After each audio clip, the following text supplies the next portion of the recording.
ਧੰਨ ਵਾਹਿਗੁਰੂ ਸਾਹਿਬ ਜੀ। ਕਿਰਪਾ ਕਰੋ ਦੀਨ ਕੇ ਦਾਤੇ, ਮੇਰਾ ਗੁਣ ਅਵਗੁਣ ਨਾ ਵਿਚਾਰੋ कोई। माटी का क्या धोपै स्वामी, मानस की गत एही।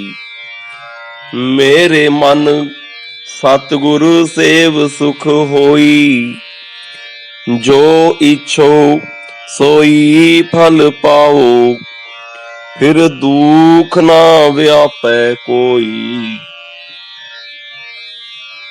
तीने ताप निवारण हारा, दुख हंता सुख रास। ताको बिघन ना को लागै, जाकी प्रभु आगे अरदास। साध संगत जी, अरदास दी की महंता है, आओ विचारिए। विद्वाना दा कथन है, अरदास ਦਾ ਇਤਿਹਾਸ ਉਨਾ ਹੀ ਪੁਰਾਣਾ ਹੈ ਜਿੰਨਾ ਕੁ ਪੁਰਾਣਾ ਮਨੁੱਖ ਦਾ ਹੈ। ਅਰਦਾਸ ਮਨੁੱਖੀ ਆਤਮਾ ਦਾ ਆਪਣੇ ਮੂਲ ਪਰਮਾਤਮਾ ਵੱਲ ਰੁਖ ਕਰਨਾ ਹੈ। ਮਨੁੱਖ ਸੁਭਾਵਕ ਤੌਰ ਤੇ ਕਮਜ਼ੋਰ ਹੈ ਅਤੇ ਸੰਸਾਰ ਵਿੱਚ ਘਟਨਾਵਾਂ ਦੀ ਹਨੇਰੀ ਚਲਦੀ ਹੈ। ਜਦ ਇਨਸਾਨ ਹਾਲਾਤ ਦਾ ਟਾਕਰਾ ਨਹੀਂ ਕਰ ਸਕਦਾ ਤਾਂ ਉਸ ਦਾ ਮਨ ਡੋਲਦਾ ਹੈ। ਹਰ ਕਮਜ਼ੋਰ ਨੂੰ ਇੱਕ ਤਕੜੇ ਦਾ ਸਹਾਰਾ ਹੁੰਦਾ ਹੈ। ਜਿਵੇਂ ਵੇਲ ਨੂੰ ਰੁੱਖ ਦਾ ਸਹਾਰਾ, ਬੱਚੇ ਨੂੰ ਮਾਂ ਦਾ ਸਹਾਰਾ ਅਤੇ ਸੁੱਕ ਰਹੀ ਬਨਸਪਤੀ ਨੂੰ ਬਾਰਸ ਦਾ ਸਹਾਰਾ ਹੁੰਦਾ ਹੈ। ਪਰਮਾਤਮਾ ਸਰਵ ਸ਼ਕਤੀਮਾਨ ਹੈ। ਉਸ ਉੱਪਰ ਭਰੋਸਾ ਮਨੁੱਖ ਨੂੰ ਬਹੁਤ ਸਾਰੀ ਪਰੇਸ਼ਾਨੀਆਂ ਤੋਂ ਬਚਾਉਂਦਾ ਹੈ।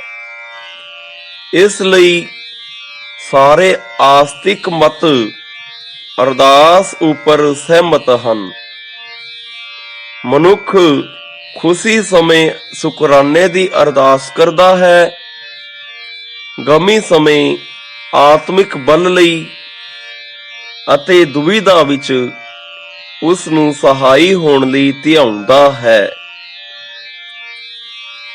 ਸਭ ਤੋਂ ਵੱਡੀ ਗੱਲ ਕਿ ਅਰਦਾਸ ਮਨ ਦੀ ਸ਼ਾਂਤੀ ਤੇ ਬਲ ਹੈ ਕਿ ਮੈਂ ਆਪਣੇ ਤੋਂ ਵੱਡੀ ਸ਼ਕਤੀ ਨਾਲ ਜੁੜਿਆ ਹੋਇਆ ਹਾਂ। ਅਰਦਾਸ ਸ਼ਬਦ ਦੇ ਅਰਥਾਂ ਵੱਲ ਜਾਈਏ ਤਾਂ ਅਰਦਾਸ ਤੋਂ ਭਾਵ ਬੇਨਤੀ ਕਰਨੀ ਜਾਂ ਮਨੋਕਾਮਨਾ ਹੈ। ਸਿੱਖ ਧਰਮ ਵਿੱਚ ਅਰਦਾਸ ਦੀ ਬਹੁਤ ਮਹਾਨਤਾ ਹੈ। ਹਰ ਕਾਰਜ ਦੇ ਆਰੰਭ ਵਿੱਚ ਜਾਂ ਪੂਰਨ ਹੋਣ ਤੇ ਸ਼ੁਕਰਾਨੇ ਦੀ ਅਰਦਾਸ ਕੀਤੀ ਜਾਂਦੀ ਹੈ। ਸਤਿਗੁਰਾਂ ਦਾ ਸਿੱਖ ਨੂੰ ਆਦੇਸ਼ ਹੈ ਕਿ ਜਦ ਕੋਈ ਵੀ ਕੰਮ ਕਰਨਾ ਲੋੜੀਏ ਤਾਂ ਪ੍ਰਭੂ ਅੱਗੇ ਅਰਦਾਸ ਕਰਨੀ ਹੈ। ਕੀਤਾ ਲੋੜੀਏ ਕੰਮ, ਸੋ ਹਰ ਪੈ ਆਖੀਐ, ਕਾਰਜ ਦੇ ਸਵਾਰ ਸਤਿਗੁਰ ਸੱਚ ਸਾਖੀਐ। ਗੁਰਮਤਿ ਵਿੱਚ ਅਰਦਾਸ ਦੇ ਨਿਯਮ ਸਾਫ਼ ਦੱਸੇ ਗਏ ਹਨ ਕਿ ਕੇਵਲ ਕਰਤਾਰ ਅੱਗੇ ਅਰਦਾਸ ਕਰਨੀ ਅਤੇ ਖਲੋ ਕੇ ਤੇ ਹੱਥ ਜੋੜ ਕੇ ਪ੍ਰਾਰਥਨਾ ਕਰਨੀ ਹੈ। ਆਪੇ ਜਾਣੈ ਕਰੇ ਆਪ, ਆਪੇ ਆਣੈ ਰਾਸ। ਤਿਸੈ ਆਗੈ ਨਾਨਕਾ, ਖਲੇ ਕੀਚੈ ਅਰਦਾਸ। ਸਿੱਖੀ ਦਾ ਦ੍ਰਿੜ ਨਿਸ਼ਚਾ ਹੈ ਕਿ ਸੁਧ ਮਨ ਹੋ ਕੇ ਭਰੋਸੇ ਨਾਲ ਕੀਤੀ ਅਰਦਾਸ ਸਦਾ ਪ੍ਰਵਾਨ ਹੁੰਦੀ ਹੈ। ਸਿੱਖੀ ਵਿੱਚ ਜਨਮ, ਵਿਆਹ, ਮ੍ਰਿਤਕ, ਸੰਸਕਾਰ ਸਮੇਂ ਹਰ ਦੁੱਖ ਸੁੱਖ ਤੇ ਖੁਸ਼ੀ ਗਮੀ ਵਿੱਚ ਅਰਦਾਸ ਕੀਤੀ ਜਾਂਦੀ ਹੈ। ਰੋਜ਼ ਮਰਿਆਦਾ ਅਨੁਸਾਰ ਨਿਤਨੇਮ ਉਪਰੰਤ ਅਰਦਾਸ ਕਰਨੀ ਹੈ। ਸਿੱਖ ਧਰਮ ਵਿੱਚ ਅਰਦਾਸ ਦੀ ਪਰੰਪਰਾ ਗੁਰੂ ਨਾਨਕ ਦੇਵ ਜੀ ਦੇ ਸਮੇਂ ਤੋਂ ਹੀ ਸ਼ੁਰੂ ਹੋ ਗਈ ਪ੍ਰਤੀਤ ਹੁੰਦੀ ਹੈ। ਜਦ ਰਾਏ ਬੁਲਾਰ ਨੇ ਸ੍ਰੀ ਗੁਰੂ ਨਾਨਕ ਦੇਵ ਜੀ ਨੂੰ ਉਦਾਸੀਆਂ ਤੇ ਜਾਣ ਵੇਲੇ ਮੁੜ ਦਰਸ਼ਨ ਦੇਣ ਦੀ ਬੇਨਤੀ ਕੀਤੀ ਤਾਂ ਸਤਿਗੁਰਾਂ ਨੇ ਉੱਤਰ ਦਿੱਤਾ ਕਿ ਜੇਕਰ ਸਾਨੂੰ ਮਿਲਣ ਲਈ ਮਨ ਕਰੇ ਤਾਂ ਹੱਥ ਜੋੜ ਕੇ ਨਿਰੰਕਾਰ ਅੱਗੇ ਅਰਦਾਸ ਕਰਨੀ। ਇਸੇ ਤਰ੍ਹਾਂ ਜਦ ਬਾਬਾ ਬੰਦਾ ਸਿੰਘ ਬਹਾਦਰ ਜੀ ਨੇ ਪੰਜਾਬ ਵੱਲ ਚੜ੍ਹਾਈ ਕੀਤੀ ਤਾਂ ਦਸਮ ਪਾਤਸ਼ਾਹ ਜੀ ਨੇ ਉਸ ਨੂੰ ਹੁਕਮ ਕੀਤਾ ਕਿ ਜਦ ਕੋਈ ਭੀੜ ਬਣੇ ਤਾਂ 5 ਸਿੰਘਾਂ ਨੂੰ ਨਾਲ ਲੈ ਕੇ ਅਰਦਾਸ ਕਰਨੀ। ਅਰਦਾਸ ਇਕੱਲਾ ਸਿੰਘ ਵੀ ਕਰਦਾ ਹੈ ਤੇ ਸੰਗਤ ਰੂਪ ਵਿੱਚ ਵੀ ਅਰਦਾਸ ਸਿੱਖ ਧਰਮ ਦਾ ਜ਼ਰੂਰੀ ਅੰਗ ਹੈ। ਸਿੱਖ ਪੰਥ ਦਾ ਦ੍ਰਿੜ ਨਿਸ਼ਚਾ ਹੈ ਕਿ ਗੁਰੂ ਤੇ ਸੰਗਤ ਦੀ ਹਾਜ਼ਰੀ ਵਿੱਚ ਵਾਹਿਗੁਰੂ ਆਪ ਵਰਤਦਾ ਹੈ। ਸਿੱਖ ਸੰਗਤ ਵਿੱਚ ਹੱਥ ਜੋੜ ਕੇ ਗੁਰੂ ਅੱਗੇ ਅਰਦਾਸ ਕਰਦੇ ਹਨ, ਕਿਉਂਕਿ ਸਤਿਗੁਰਾਂ ਵਿੱਚ ਵਾਹਿਗੁਰੂ ਰਮਿਆ ਹੋਇਆ। ਸਤਿਗੁਰਾਂ ਨੇ ਹੀ ਸਾਨੂੰ ਵਾਹਿਗੁਰੂ ਦਾ ਗਿਆਨ ਬਖਸ਼ਿਆ ਅਤੇ ਗੁਰੂ ਸਾਹਿਬਾਨ ਦੀ ਆਤਮਕ ਜੋਤ ਸ੍ਰੀ ਗੁਰੂ ਗ੍ਰੰਥ ਸਾਹਿਬ ਜੀ ਹਨ। ਸਤਿਗੁਰਾਂ ਨੇ ਸਤਿਪੁਰਖ ਨੂੰ ਜਾਣਿਆ ਅਤੇ ਸਿੱਖ ਸੰਗਤ ਸਤਿਗੁਰੂ ਤੇ ਸਤਿਪੁਰਖ ਨੂੰ ਹਾਜ਼ਰ ਨਾਜ਼ਰ ਜਾਣ ਕੇ ਅਰਦਾਸ ਕਰਨੀ ਫੁਰਮਾਨ ਹੈ। ਸਤਿਪੁਰਖ ਜਿਨ ਜਾਣਿਆ ਸਤਿਗੁਰ ਤਿਸ ਕਾ ਨਾਉ, ਤਿਸ ਕੈ ਸੰਗ ਸਿੱਖ ਉਧਰੈ, ਨਾਨਕ ਹਰ ਗੁਣ ਗਾਓ। ਸੰਸਾਰ ਦੀ ਕੋਈ ਹੋਰ ਅਰਦਾਸ ਇੰਨੇ ਜਫਰ ਜਾਲ ਦੇ ਹੋਂਦ ਵਿੱਚ ਨਹੀਂ ਆਈ ਜਿੰਨੀ ਘਾਲਣਾ ਨਾਲ ਸਿੱਖ ਅਰਦਾਸ ਦੀ ਰਚਨਾ ਹੋਈ ਹੈ। ਸ਼ਾਇਦ ਹੀ ਕਿਧਰੇ ਵਾਰਤਕ ਦਾ ਇੰਨਾ ਮਹਾਨ ਸੰਖੇਪ ਰੂਪ ਸੰਸਾਰ ਸਾਹਿਤ ਵਿੱਚ ਹੋਵੇ। ਇਹ ਮਾਣ ਵਾਲੀ ਗੱਲ ਹੈ ਕਿ ਇੰਨੇ ਵੱਡੇ ਇਤਿਹਾਸ ਰੂਪੀ ਸਾਗਰ ਨੂੰ ਕਿਸੇ ਨੇ ਸੰਖੇਪ ਸ਼ੈਲੀ ਰੂਪ ਗਾਗਰ ਵਿੱਚ ਬੰਦ ਕੀਤਾ ਹੋਵੇ। ਇਹ ਪੰਥ ਦੇ ਵਾਲੀ ਸ੍ਰੀ ਗੁਰੂ ਗੋਬਿੰਦ ਸਿੰਘ ਜੀ ਤੋਂ ਪੰਥ ਖਾਲਸਾ ਦੀ ਸਾਂਝੀ ਰਚਨਾ ਹੈ। ਅਰਦਾਸ ਉਹ ਮਹਾਨ ਰਚਨਾ ਹੈ ਜਿਸ ਨੂੰ ਹਰ ਸਿੱਖ ਸਰਧਾ ਤੇ ਗੰਭੀਰਤਾ ਨਾਲ ਦੁਹਰਾਉਂਦਾ ਜਾਂਦਾ ਹੈ ਅਤੇ ਇਸ ਦੇ ਨਾਇਕਾਂ ਦੀ ਕਮਾਈ ਦਾ ਧਿਆਨ ਧਰ ਕੇ ਵਾਹਿਗੁਰੂ ਨਾਲ ਜੁੜਦਾ ਹੈ। ਅਰਦਾਸ ਪਲਾਂ ਵਿੱਚ ਹੀ ਬੀਤੇ 5 ਸਦੀਆਂ ਦੇ ਮਹਾਨ ਇਤਿਹਾਸ, ਸਿੱਖੀ ਸਿਧਾਂਤ, ਪਰੰਪਰਾਵਾਂ, ਮਰਿਆਦਾ ਤੇ ਸਿੱਖੀ ਜੀਵਨ ਜਾਂਚ ਦੇ ਨਿਯਮਾਂ ਨੂੰ ਦ੍ਰਿੜ ਕਰਵਾ ਦਿੰਦੀ ਹੈ।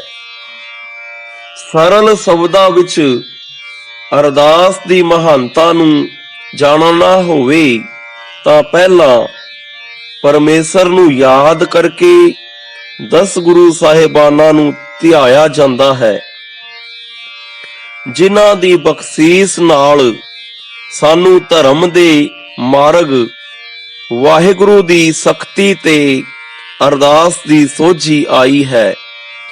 ਫਿਰ 10 ਗੁਰੂ ਸਾਹਿਬਾਨ ਦੀ ਜੋਤ ਸ੍ਰੀ ਗੁਰੂ ਗ੍ਰੰਥ ਸਾਹਿਬ ਜੀ ਦੇ ਪਾਠ ਦੀਦਾਰ ਦਾ ਧਿਆਨ ਧਰ ਕੇ ਵਾਹਿਗੁਰੂ ਧਿਆਨੇ ਹਾਂ।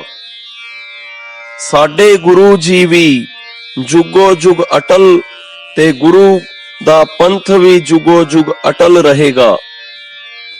ਫਿਰ ਅਸੀਂ ਪੰਜਾਂ ਪਿਆਰਿਆਂ, ਚੌਹਾਂ ਸਾਹਿਬਜ਼ਾਦਿਆਂ, 40 ਮੁਕਤੇ, ਸ਼ਹੀਦਾਂ, ਮੁਰੀਦਾਂ, ਹੱਟੀਆਂ ਜਪੀਆਂ ਤਪੀਆਂ ਤੇ ਗੁਰੂ ਪੰਥ ਨੂੰ ਸਮਰਪਿਤ ਸਮੂਹ ਪਿਆਰਿਆਂ ਸਚਿਆਰਿਆਂ ਦੀ ਕਮਾਈ ਦਾ ਧਿਆਨ ਧਰਦੇ ਹਾਂ। ਇਹ ਸਭਨਾ ਦੇ ਸਿਦਕ ਸਿਰੜ ਤੇ ਕੁਰਬਾਨੀ ਨੂੰ ਸਜਦਾ ਹੈ। ਤੀਜੇ ਬੰਦ ਵਿੱਚ ਸਮੂਹ ਸਿੰਘਾਂ ਸਿੰਘਣੀਆਂ ਦੀ ਕੁਰਬਾਨੀ ਦਾ ਧਿਆਨ ਧਰਿਆ ਜਾਂਦਾ ਹੈ। ਜਿਨ੍ਹਾਂ ਧਰਮ ਨਹੀਂ ਹਾਰਿਆ, ਉਹਨਾਂ ਨੇ ਸੀਸ ਦਿੱਤੇ, ਬੰਦ ਕਟਵਾਏ, ਖੋਪਰੀਆਂ ਲੁਹਾਈਆਂ, ਚਰਖਰੀਆਂ ਤੇ ਚੜੇ, ਗੁਰਦੁਆਰਿਆਂ ਦੀ ਸੇਵਾ ਲਈ ਕੁਰਬਾਨੀਆਂ ਕੀਤੀਆਂ। ਪਲਾਂ ਵਿੱਚ ਹੀ ਸ਼ਹੀਦਾਂ ਦਾ ਇਤਿਹਾਸ ਅੱਖਾਂ ਸਾਹਮਣੇ ਆ ਜਾਂਦਾ ਹੈ।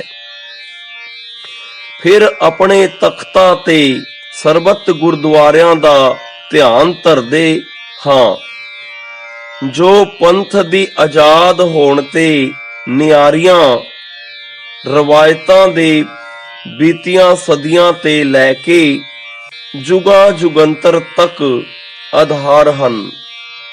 ਇਸੇ ਤਰ੍ਹਾਂ ਹਰ ਸਿੱਖ ਸਮੂਹ ਖਾਲਸੇ ਲਈ ਵਾਹਿਗੁਰੂ ਦੇ ਨਾਮ ਦੀ ਦਾਤ ਮੰਗਦਾ ਹੈ, ਤਾਂ ਕਿ ਸਰਬ ਸੁਖ ਹੋਵੇ ਤੇ ਜਿੱਥੇ ਵੀ ਖਾਲਸਾ ਹੈ ਉਸ ਦੀ ਰੱਖਿਆ ਤੇ ਰਿਆਇਤ ਦੀ ਬੇਨਤੀ ਹੈ। ਦੇਗ ਤੇਗ ਦੀ ਫਤਿਹ ਹੋਵੇ ਤੇ ਪੰਥ ਦੀ ਜਿੱਤ ਹੋਵੇ। ਜਦ ਪ੍ਰਭੂ ਸਹਾਈ ਹੋਵੇ ਤਾਂ ਖਾਲਸਾ ਜੀ ਕੇ ਬੋਲ ਬਾਲੇ ਤੇ ਸਿੱਖ ਸਭਿਆਚਾਰ ਪ੍ਰਫੁੱਲਤ ਹੋਵੇ। ਅੱਗੇ ਸਮੂਚੇ ਪੰਥ ਦੀ ਸਿਧਾਂਤਕ ਮੰਗ ਹੈ, ਦਾਨ ਅਤੇ ਕੇਸਦਾਨ, ਤਾਂ ਕਿ ਇਹ ਗੁਰੂ ਦੀ ਮੋਹਰ ਤੇ ਕੁਦਰਤ ਦਾ ਬਖਸ਼ਿਆ ਸਰੂਪ ਕਾਇਮ ਰਹੇ। ਰਹਿਤ ਵਿੱਚ ਪਰਪੱਕ ਰਹੀਏ। ਰੋਜ਼ਾਨਾ ਵਿਵੇਕ ਦਾਨ ਮੰਗਿਆ ਜਾਂਦਾ ਹੈ, ਤਾਂ ਕਿ ਸਾਡੇ ਤਰਕਵਾਦੀ ਜਿਹੇ ਸਨਕੇ ਨਾ ਹੋਣ, ਸਗੋਂ ਗੁਰੂ ਭਰੋਸਾ, ਸਿਦਕ ਸਰਦਾ, ਵਿਸ਼ਵਾਸ ਬੁਲੰਦ ਰਹੇ।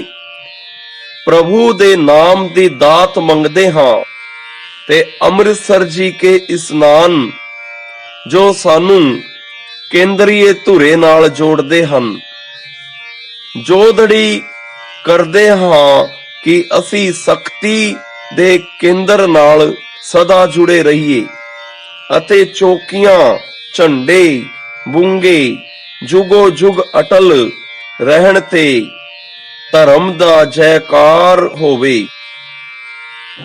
ਸਾਡਾ ਮਨ ਨੀਵਾਂ ਰਹੇ ਤਾਂ ਨਿਮਰਤਾ ਵਾਲੇ ਦੀ ਮੱਤ ਉੱਚੀ ਹੁੰਦੀ ਹੈ, ਪਰ ਵਾਹਿਗੁਰੂ ਜੀ ਮੱਤ ਦੇ ਰਾਖੇ ਤੁਸੀਂ ਹੋ ਤੇ ਇਹ ਗੁਣ ਬਖਸ਼ ਦਿਓ।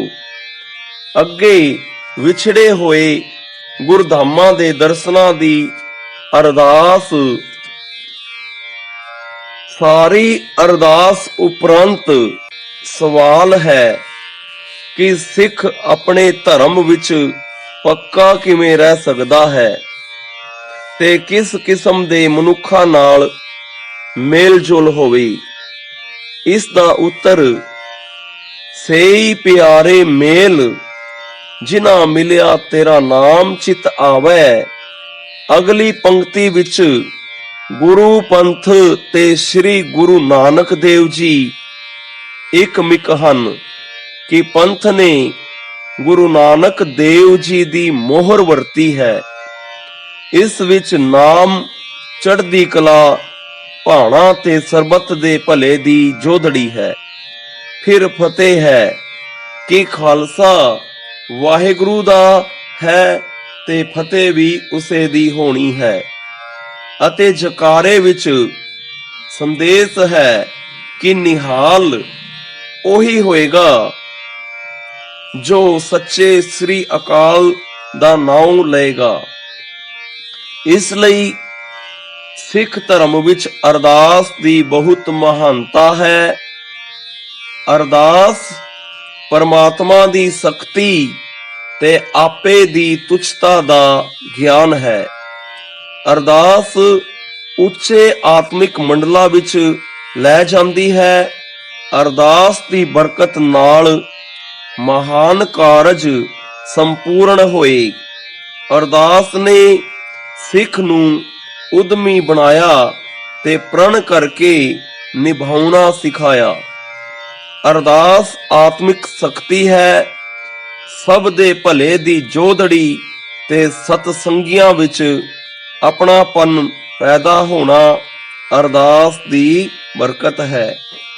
ਮੁੱਕਦੀ ਗੱਲ ਕਿ ਸੰਸਾਰ ਵਿੱਚ ਜੇ ਕੋਈ ਨਿਆਸਰੇ ਦਾ ਆਸਰਾ ਹੈ ਤਾਂ ਪ੍ਰਭੂ ਅੱਗੇ ਅਰਦਾਸ ਹੈ।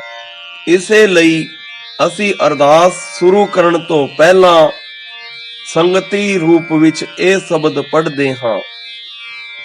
ਤੂੰ ਠਾਕੁਰ ਤੁਮ ਪੈ ਅਰਦਾਸ, ਜਿਉ ਪਿੰਡ ਸਭ ਤੇਰੀ ਰਾਸ। ਤੁਮ ਮਾਤ ਪਿਤਾ ਹਮ ਬਾਰਿਕ ਤੇਰੇ, ਤੁਮਰੀ ਕਿਰਪਾ ਮੈਂ ਸੁਖ ਘਨੇਰੇ। ਹੋਈਆਂ ਗਲਤੀਆਂ ਸਾਧ ਸੰਗਤ ਜੀ ਮਾਫ ਕਰਨਾ। ਵਾਹਿਗੁਰੂ ਜੀ ਕਾ ਖਾਲਸਾ, ਵਾਹਿਗੁਰੂ ਜੀ ਕੀ ਫਤਿਹ।